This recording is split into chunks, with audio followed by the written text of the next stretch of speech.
Ikaw na naman. Basta-basta ka nagpapasok. Ma'am, mukha naman siya mabait eh. Hindi naman. Bago ka magsalita, gusto kong malaman mo na dito sa bundok ng Tralala, puro kami matitigas. Pinagbabawal dito ang kahit anong kabadingan. Carry mo?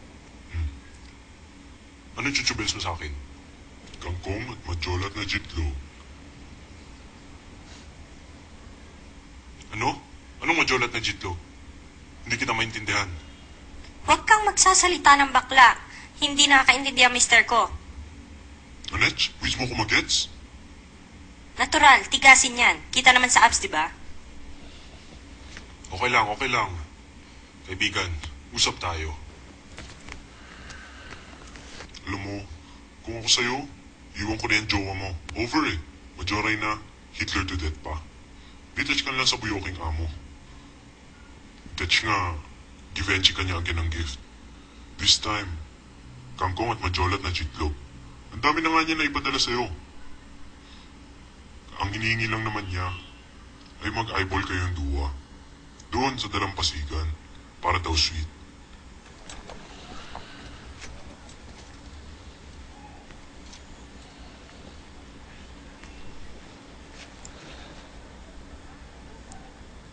Kangkong. Okay sana. Ang sweet nga eh. Kaso, wala ka bang chocolate dyan? Kahit yung Toblerone lang.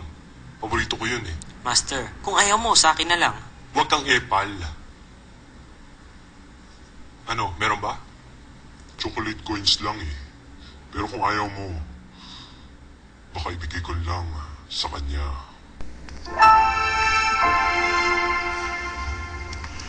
Ang sweet talaga niya. Be calm, girl. Baka mahalata lang kinikilig ka. Hindi mo pwedeng tanggapin yan. Hindi mo bubuking ka. Hindi ka pwede maglalad dito. Dapat sa BBB ka din magladlad. Para bongga. Ay naku.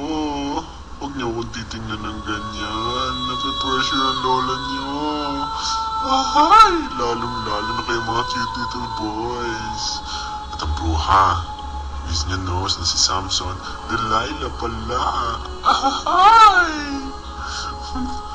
Alam ko na. I have an idea.